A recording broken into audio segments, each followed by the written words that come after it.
Given we're looking at the serious uncertainty over the All-Ireland semi-final game between Tyrone and Kerry, it looks like it's gone to another level in terms of the problems with Tyrone.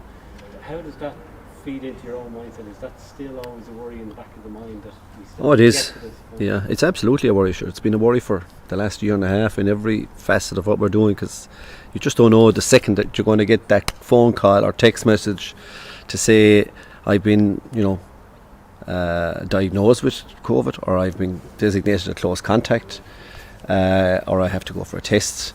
And you just don't know what the outcome is going to be. We've had a few cases, and we've had a few lads who've had to isolate earlier in the championship, just before it started. And we know how disruptive it can be.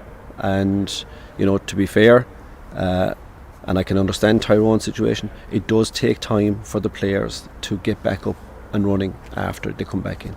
Does it, like you saw that? Oh, yeah, absolutely. Yeah, of course it does. You can't go from 0 to 100 miles an hour overnight. You need time to get back up, to bring yourself.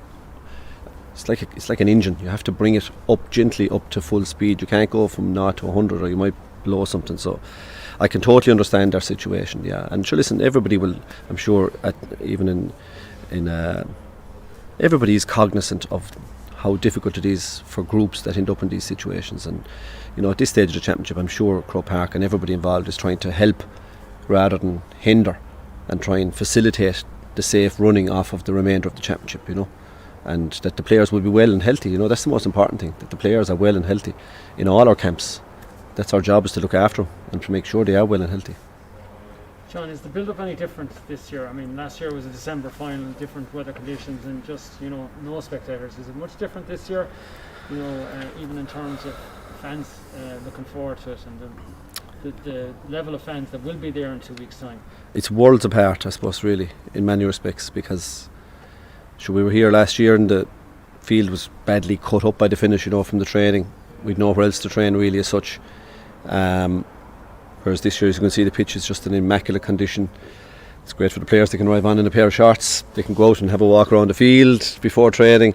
Whilst we've had a few wet evenings, it's been usually very mild, and it's been lovely. It's just been lovely. We've sat and had an ice cream after training on occasion and chatted, and just it's just much better altogether. And you can hurl. It's a different type of hurling, I suppose. Really, the ball is moving that bit faster and cleaner. But it's definitely a more welcome scenario to be hurling in the summer than the months of November and December. Yeah, that's for sure. Do you see a lot of similarities between Cork and yourselves maybe in 2018? You got that win over Kilkenny, kind of a statement win, if you like, and Cork got it last week, given their, I suppose, record in semi-finals in previous years. Maybe. Time will tell. I think for us, I'm not really too concerned as to the path others have taken. That's for them and for their reflections. For us, we're only just concerned about our own path and our own incremental, improvement in our performances, through from the first Cork game through to the Munster final against Tipperary, and again last Saturday onto the Waterford game. We took it up another gear, and over the next 10 days we'll be looking to go up another gear, and hopefully produce our best performance in the next game. The period after half time when Waterford got it down to about 6 points and then Aaron Gillan got the goal, was that the case? Every team will have a purple patch, or how do you assess that period?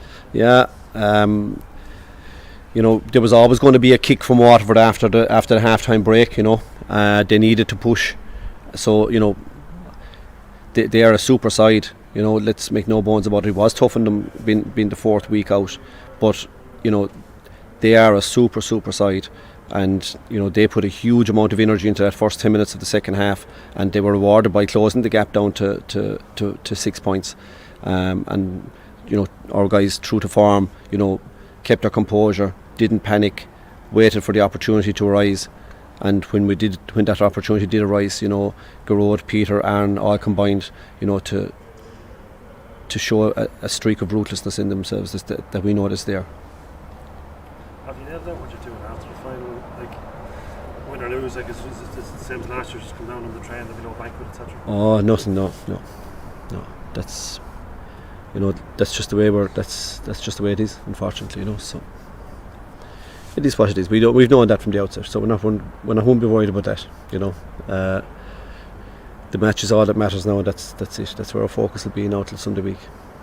And I think it's the first time ever that teams, by the time you finish this championship, you'll have played no one outside Munster. That hasn't happened before. It seems that Munster has moved a step or two ahead of Leinster. Does he feel that the province is that bit stronger than it's ever been? It's unusual. There's no two ways about that. But it's just the way the dice rolled this year, in terms of the draw and the games that the way they went. Another year could be the other way around. You just don't know. I suppose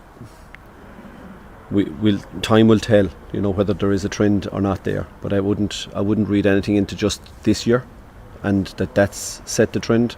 Let's see what it's like next year and thereafter. I'm sure the likes of Galway and Kilkenny are going to bounce back. Wexford, wait and see, guaranteed. John, 3 years ago, when you were on the bus after the All-Ireland final, you kind of made a bit of a speech about how you didn't want lads to change, or after winning an All-Ireland you didn't want guys to change. How satisfying is it to be where you are now, having won the league in 19, won Munster in 19, won the All-Ireland last year, won everything last year, and to be still going strong, because winning All-Irelands can change a team and can change a lot of fellas. Well, it's obviously very satisfying to be in the final, but it's no good being in the final unless you perform in it, and I know what that's like. So of